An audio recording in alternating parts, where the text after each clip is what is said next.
Study IQ IAS, अब तैयारी हुई affordable. Rise of regional powers after Mughals. Welcome to Study IQ। मेरा नाम है आदेश सिंह। दोस्तों, पिछले वीडियो में हमने देखा कि कैसे द माइटी मुगल एम्पायर का डिक्लाइन हुआ। हमने देखा कि किस तरह औरंगजेब के रेन के दौरान डिक्लाइन स्टार्ट हुआ और इनकॉम्पिटेंट सक्सेसर्स के कारण ये एम्पायर पूरी तरह से खत्म हो गया। लोकल और रीजनल पॉलिटिकल फोर्सेस का राइज हुआ और उन्होंने खुद को असर्ट करना शुरू कर दिया। यानी लेट 17th सेंचुरी में ही पॉलिटिक्स में मेजर चेंजेस देखने को मिले। 18th सेंचुरी के दौरान कई इंडिपेंडेंट और सेमी इंडिपेंडेंट पावर्स का राइज हुआ, जैसे बंगाल, अवध, हैदराबाद, मैसूर और मराठा किंगडम्स। यही वो पावर्स थी जिन्होंने मुगल एम्पायर के डिक्लाइन के बाद पॉलिटिकल वॉइड को फिल किया, और इन्हीं पावर्स का सामना करके ब्रिटिशर्स को इंडिया में अपनी सुप्रेमेसी सेटअप करनी थी। दोस्तों, आज हम इन्हीं रीजनल पावर्स के बारे में डिस्कस करेंगे जो मुगल एम्पायर के बाद राइज हुई। शुरू करते हैं रीजनल स्टेट्स के क्लासिफिकेशन से और देखते हैं इन स्टेट्स के फीचर्स क्या थे। Classification of states. Mughal empire के डिक्लाइन होते ही जो रीजनल पावर्स उभर कर आईं, उनको 3 कैटेगरीज में डिवाइड किया जा सकता है। पहली, सक्सेशन स्टेट्स, यानी ऐसे स्टेट्स जहां के मुगल प्रोविंसेस के गवर्नर्स ने ऑटोनॉमी असर्ट करना शुरू किया, जैसे बंगाल, अवध और हैदराबाद। दूसरी, न्यू स्टेट्स, यानी ऐसे स्टेट्स जहां पे रिबेलियन के चलते लोकल चीफ्टन्स, जमींदार्स और पेजेंट्स ने अपना स्टेट सेटअप किया, जैसे मराठा, अफगान, जाट और पंजाब। और तीसरी, इंडिपेंडेंट स्टेट्स, यानी ऐसे स्टेट्स जहां मुगल इन्फ्लुएंस का बिल्कुल भी पेनिट्रेशन नहीं था और मुगल एम्पायर के डिस्टेबलाइज होते ही इन स्टेट्स ने ऑटोनॉमी अनाउंस कर दी। इसमें मेनली साउथ वेस्ट और साउथ ईस्ट कोस्ट और नॉर्थ ईस्टर्न इंडिया के स्टेट्स इंक्लूडेड थे, जैसे मैसूर, केरला, राजपूत्स, अहोम्स एटसेट्रा। शुरू करते हैं हैदराबाद और कर्नाटक स्टेट के डिस्कशन से। Hyderabad and the Karnataka. Hyderabad state को निजाम उल मुल्क आसफ जाह ने 1724 में एस्टैब्लिश किया। उनको किलिच खान के नाम से भी जाना जाता है। निजाम उल मुल्क औरंगजेब के एरा के बाद के लीडिंग नोबल्स में से एक थे। 1720 में उनको डेक्कन की वाइस रॉयल्टी मिली। 1720 से 1722 के बीच उन्होंने वाइस रॉयल्टी के सभी दावेदारों को डिफीट किया। 1722 से 1724 के बीच वो मुगल एम्पायर के वजीर थे। एम्परर मोहम्मद शाह की इनकैपेसिटी से फ्रस्ट्रेट होकर उन्होंने डेक्कन में वापस लौटने का फैसला किया, जहां वो अपनी सुप्रेमेसी मेंटेन कर सकते थे। यहीं पर उन्होंने हैदराबाद स्टेट का फाउंडेशन रखा। उन्होंने कभी भी अपने इंडिपेंडेंस को ओपनली अनाउंस नहीं किया, लेकिन प्रैक्टिस में वो एक इंडिपेंडेंट रूलर की तरह ही रूल करते रहे। उन्होंने हिंदूज की तरफ टॉलरेंट पॉलिसी को अपनाया। एग्जाम्पल के तौर पर उन्होंने एक हिंदू पूरन चंद को अपना दीवान बनाया। उन्होंने मुगल पैटर्न पर जागीरदारी सिस्टम को इंप्लीमेंट करके डेक्कन में एक ऑर्डरली एडमिनिस्ट्रेशन को एस्टैब्लिश किया और अपनी पावर को कंसोलिडेट किया। इसी के साथ उन्होंने पावरफुल मराठास को भी अपने डोमिनियन से बाहर ही रखा। 1748 में निजाम उल मुल्क की डेथ के बाद हैदराबाद फिर से डिसइंटीग्रेट हो गया। कर्नाटक की बात करें तो ये रीजन मुगल्स का एक सूबा था और हैदराबाद के निजाम की अथॉरिटी के अंदर आता था। कर्नाटक रीजन आज के तमिलनाडु और सदर्न आंध्र प्रदेश में ईस्टर्न घाट्स और बे ऑफ बंगाल के बीच का पेनिनसुलर रीजन था। जिस तरह निजाम ने खुद को दिल्ली से अलग किया, वैसे ही कर्नाटक के डेप्यूटी गवर्नर ने खुद को डेक्कन के इन्फ्लुएंस से इंडिपेंडेंट कर दिया, जिसके चलते वो अब नवाब ऑफ कर्नाटक कहे जाने लगे और ये ऑफिस भी अब हेरेडिटरी हो गया। सादतुल्ला खान कर्नाटक के पहले नवाब बने और उन्होंने बिना निजाम की परमिशन के 1732 में अपने नेफ्यू दोस्त अली को अपना सक्सेसर अनाउंस कर दिया। 1740 के बाद नवाबशिप के लिए इंटरनल स्ट्रगल्स होने लगी, जिसका फायदा यूरोपियन ट्रेडिंग कंपनीज ने उठाया और अब वो इंटरनल पॉलिटिक्स में डायरेक्टली इंटरफेयर करने लगे। अब आगे बढ़ते हैं और देखते हैं बंगाल के राइज के बारे में। बंगाल। सेंट्रल अथॉरिटी की वीकनेस के चलते एक्सेप्शनल एबिलिटी के दो लोगों ने बंगाल को एक वर्चुअली इंडिपेंडेंट स्टेट बना दिया और ये दो लोग थे मुर्शीद कुली खान और अली वर्दी खान। 1717 में मुर्शीद कुली खान बंगाल के गवर्नर बने। उन्होंने बंगाल को इंटरनल और एक्सटर्नल डेंजर से फ्री करके शांति की स्थापना की। बंगाल को जमींदार्स के द्वारा होने वाली अपराइजिंग से फ्री कर दिया। 1727 में उनकी डेथ हुई और उनके सन इन लॉ शुजाउद्दीन को सक्सेसर बनाया गया।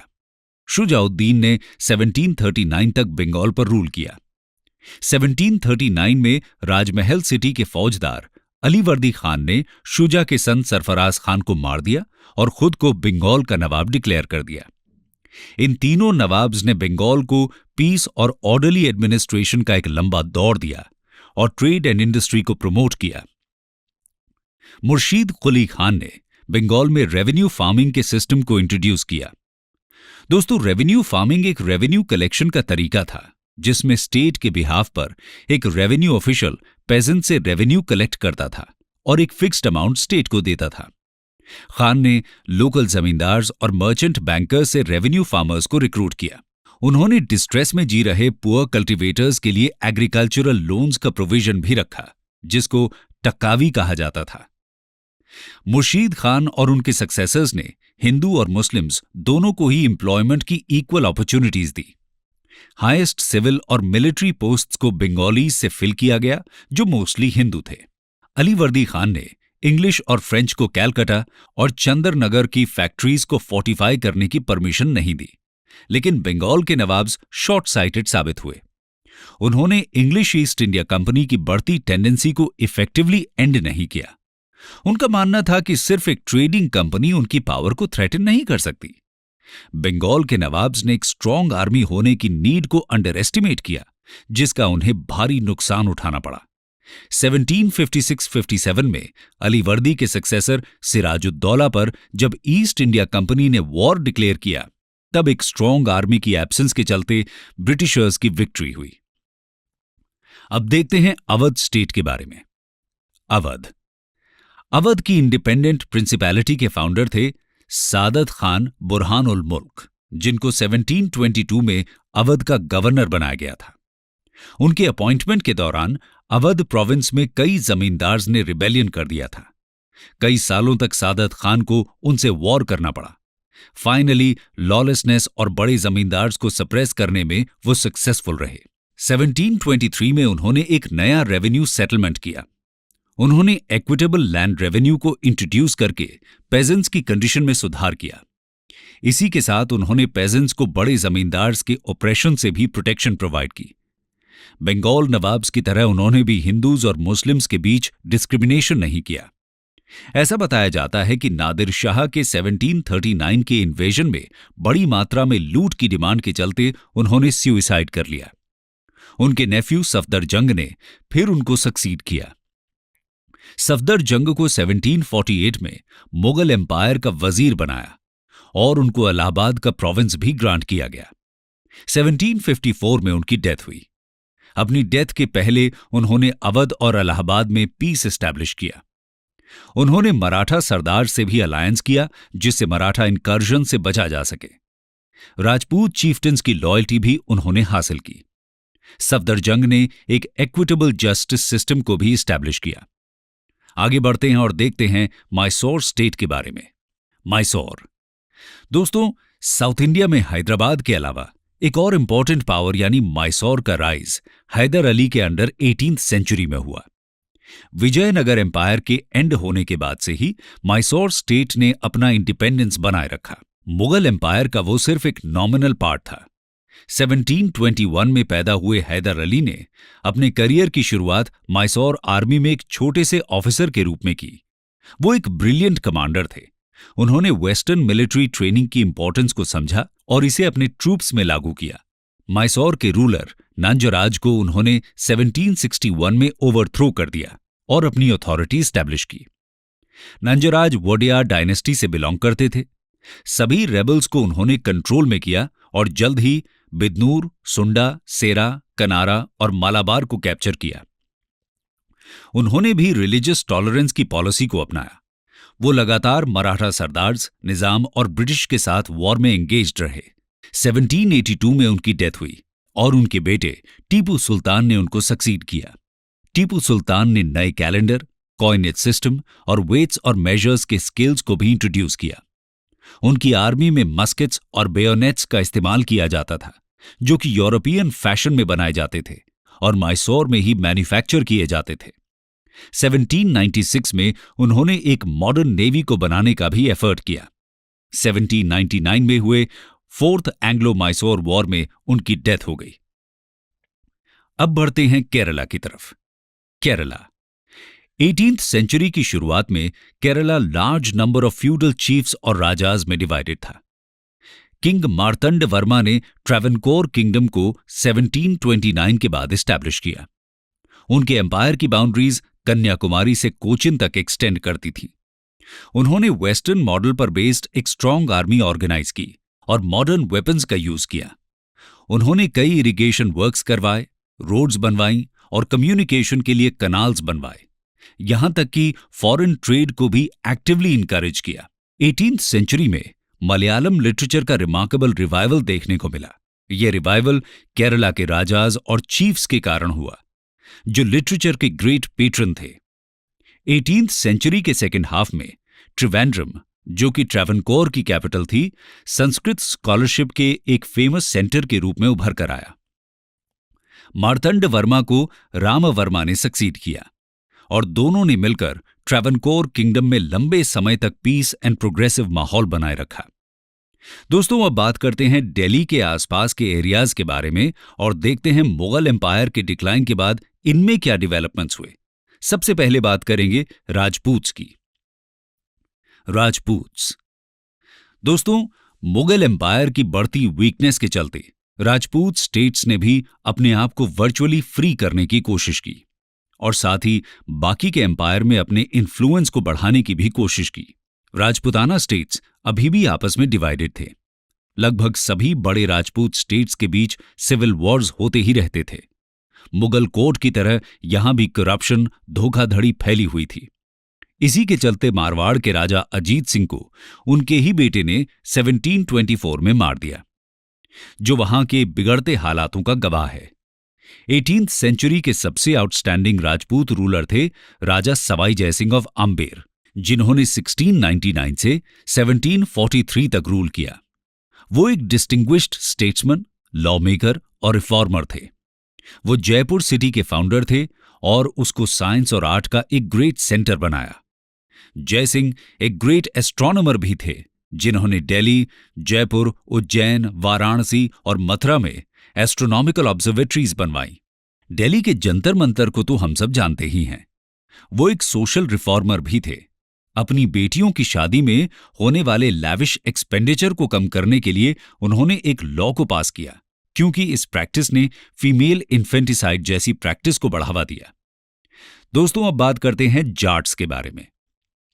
जाट्स एक एग्रीकल्चरिस्ट क्लास थी जो दिल्ली, मथुरा और आगरा के आसपास के रीजन में रहती थी। 1669 में औरंगजेब के रूल में मथुरा रीजन के जाट पेजेंट्स ने रिवोल्ट किया और ऐसा ही एक और रिवोल्ट 1688 में दोबारा हुआ। इन रिवोल्ट्स को क्रश तो कर दिया गया, लेकिन ये एरिया डिस्टर्ब्ड ही रहा। औरंगजेब की डेथ के बाद दिल्ली के रीजन में वो लगातार डिस्टर्बेंसेस क्रिएट करते रहे। भरतपुर एक जाट स्टेट था, जिसको चूड़ामन और बदन सिंह ने सेटअप किया था, जो कि आज ईस्टर्न राजस्थान के भरतपुर डिस्ट्रिक्ट में है। सूरजमल के अंडर जाट पावर अपने पीक पर पहुंची, जिन्होंने 1756 से 1763 तक रूल किया। उनकी अथॉरिटी ईस्ट में गंगा से लेकर साउथ में चंबल तक और वेस्ट आगरा सूबा से लेकर दिल्ली के सूबा तक फैली हुई थी। उनके स्टेट में आगरा, मथुरा, मेरठ और अलीगढ़ इंक्लूडेड थे। 1763 में उनकी डेथ के बाद जाट स्टेट डिक्लाइन हो गया और पेटी जमींदार्स में स्प्लिट हो गया। दोस्तों, अब आगे बढ़ते हैं और देखते हैं बंगश, पठान्स और रोहिलास के बारे में। बंगश, पठान्स एंड रोहिलास। मोहम्मद खान बंगश ने मुगल एम्परर फारुखसियार और मोहम्मद शाह के रेन के दौरान फर्रुखाबाद के आसपास की टेरिटरी में 1713 में एक अपना कंट्रोल एस्टैब्लिश किया। यहीं से बंगश पठान्स की शुरुआत हुई। 1739 के नादिर शाह के इन्वेजन के दौरान अली मोहम्मद खान ने रोहिलखंड नाम से एक अलग प्रिंसिपैलिटी को कार्व आउट किया। रोहिलखंड हिमालयाज के फुटहिल्स में था, यानी साउथ में गंगा और नॉर्थ में कुमाऊं हिल्स के बीच ये किंगडम था। अब देखते हैं एक इंपॉर्टेंट रीजनल पावर सिख्स के बारे में। सिख्स दोस्तों, 10th और लास्ट सिख गुरु गोबिंद सिंह ने मुगल्स की रिपीटेड एट्रॉसिटी से बचने के लिए सिख्स को एक मिलिटेंट सेक्ट में ट्रांसफॉर्म किया। उनकी लीडरशिप में सिख कम्युनिटी एक पॉलिटिकल और मिलिट्री फोर्स बनी।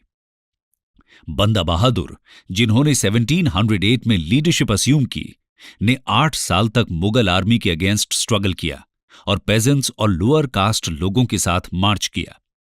1715 में उनको कैप्चर कर लिया गया और मार दिया गया। नादिर शाह और अहमद शाह अब्दाली के लगातार इन्वेजन्स और पंजाब एडमिनिस्ट्रेशन के फेल होने से सिख्स को एक बार फिर से राइज होने का मौका मिला। 1765 से 1800 के बीच सिख्स ने पंजाब और जम्मू को अपने कंट्रोल में ले लिया। सिख्स ने खुद को 12 मिसल्स यानी एक तरह की कन्फेडरेसीज में ऑर्गेनाइज किया। ये सभी मिसल्स आपस में कोऑपरेशन में रहते थे। 18th सेंचुरी के एंड में सुकर चकिया मिसल के चीफ रणजीत सिंह प्रोमिनेंस में आए। वो एक स्ट्रांग और करेजियस सोल्जर थे और एक एफिशिएंट एडमिनिस्ट्रेटर थे। 1799 में उन्होंने लाहौर और 1802 में अमृतसर को कैप्चर किया। पंजाब के स्ट्रांग किंगडम को सेटअप करने का श्रेय रणजीत सिंह को ही जाता है। उनके किंगडम में सतलज से लेकर झेलम तक एरिया इंक्लूडेड था। उन्होंने अपनी आर्मी को यूरोपियंस की मदद से मॉडर्नाइज किया। ऐसा बताया जाता है कि इंग्लिश ईस्ट इंडिया कंपनी के बाद एशिया की सबसे पावरफुल आर्मी उन्हीं के पास थी। उनके रेन के अंतिम समय में ब्रिटिश ने उनको 1838 में ट्राइपार्टाइट ट्रीटी साइन करवाई, जिसमें उन्होंने ब्रिटिश आर्मी को पंजाब से काबुल की तरफ पास होने की परमिशन दी। इसके बाद फर्स्ट एंग्लो अफगान वॉर हुआ, जिसमें ईस्ट इंडिया कंपनी और रणजीत सिंह ने कुछ हद तक कोऑपरेट भी किया। 1839 में उनकी डेथ हुई और उनके सक्सेसर्स स्टेट को इंटैक्ट नहीं रख पाए और जल्द ही ब्रिटिश ने उस पर कब्जा कर लिया। अब बात करते हैं लास्ट और एक इंपॉर्टेंट रीजनल पावर यानी मराठास के राइज और फॉल के बारे में। Rise and fall of the Marathas. Succession states में मुगल एम्पायर के सामने सबसे बड़ा चैलेंज मराठा किंगडम की तरफ से आया। बल्कि यह कहा जा सकता है कि सिर्फ मराठा किंगडम ही मुगल एम्पायर को रिप्लेस करने की स्ट्रेंथ रखता था। लेकिन मराठा सरदार्स में यूनिटी की कमी थी और एक ऑल इंडिया एम्पायर को सेटअप करने के लिए जरूरी आउटलुक और विजन लैकिंग था। छत्रपति शिवाजी महाराज के ग्रैंडसन शाहू 1689 से ही औरंगजेब के प्रिजनर थे। 1707 में औरंगजेब की डेथ के बाद उनको रिलीज कर दिया गया और जल्द ही सतारा के शाहू और कोल्हापुर की ताराबाई के बीच एक सिविल वॉर छिड़ गई। मराठा सरदार्स में एक फैक्शनलिज्म क्रिएट हो गया। इस कॉन्फ्लिक्ट के बीच बालाजी विश्वनाथ की लीडरशिप में मराठा गवर्नमेंट में एक नए तरह का सिस्टम इवॉल्व हुआ। यह पीरियड पेशवा डोमिनेशन का पीरियड था, जिसमें मराठा स्टेट एक एम्पायर में ट्रांसफॉर्म हुआ। विश्वनाथ 1713 में पेशवा यानी चीफ मिनिस्टर बने। स्टेट की सारी पावर पेशवा के पास होने लगी, यानी पेशवा एक तरह से मराठा एम्पायर का फंक्शनल हेड था। 1719 में विश्वनाथ ने मुगल एम्परर फारूक सियार को ओवरथ्रो करने में सैयद ब्रदर्स की भी मदद की। यहां से उनको मुगल एम्पायर की वीकनेस का पता चला और अब वो नॉर्थ में एक्सपैंड करने के लिए तैयार हुए। 1720 में बालाजी विश्वनाथ की डेथ हुई और उनके 20 साल के बेटे बाजीराव I ने उनको सक्सीड किया। बाजीराव की लीडरशिप में मराठास ने मुगल एम्पायर के अगेंस्ट कई कैंपेन्स किए। 1740 में बाजीराव की डेथ तक मराठास ने मालवा, गुजरात और बुंदेलखंड के कुछ पार्ट्स को कॉन्कर कर लिया था। इसी पीरियड में गायकवाड़, होलकर, सिंधिया और भोंसले मराठा फैमिलीज प्रोमिनेंस में आई। बाजीराव के रेन में किंगडम ऑफ महाराष्ट्र से बढ़कर मराठा स्टेट अब एक एम्पायर बन गया था, जो नॉर्थ में एक्सपैंड कर रहा था, लेकिन एडमिनिस्ट्रेशन पर खास ध्यान नहीं दिया गया। 1740 से 1761 के बीच पेशवा थे नाना साहिब यानी बालाजी बाजीराव। 1749 तक स्टेट अफेयर्स अब पेशवा के हाथों में आ चुके थे। पेशवा का ऑफिस भी हेरेडिटरी हो चुका था और पेशवा स्टेट का डे फैक्टो रूलर था। मालवा, गुजरात और बुंदेलखंड को कंसोलिडेट कर दिया गया था। बंगाल को लगातार इन्वेड किया गया। 1751 में बंगाल के नवाब को ओडिशा को सीड करना पड़ा। साउथ में मैसूर और बाकी माइनर स्टेट्स को भी ट्रिब्यूट पे करने के लिए फोर्स किया गया। मराठास के बारे में हम डिटेल में अपनी नेक्स्ट वीडियो में देखेंगे। अब आते हैं कंक्लूजन पर। कंक्लूजन। तो दोस्तों, हमने देखा कि किस तरह मुगल एम्पायर के डिक्लाइन के बाद रीजनल स्टेट्स का राइज हुआ।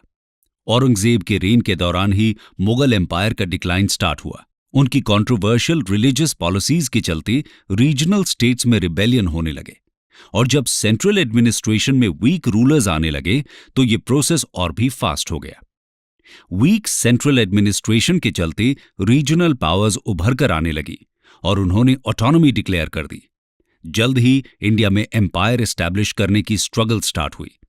इसी बीच ब्रिटिशर्स लगातार अपना स्ट्रांग होल्ड बढ़ाने लगे और ग्रेजुअली इंटरनल पॉलिटिक्स में इंटरफेयर करने लगे और आगे चलकर इन्हीं रीजनल पावर्स और इंग्लिश ईस्ट इंडिया कंपनी के बीच स्ट्रगल स्टार्ट हुआ, जिसकी कहानी हम आगे चलकर देखेंगे। स्टडी IQ IAS अब तैयारी हुई अफोर्डेबल।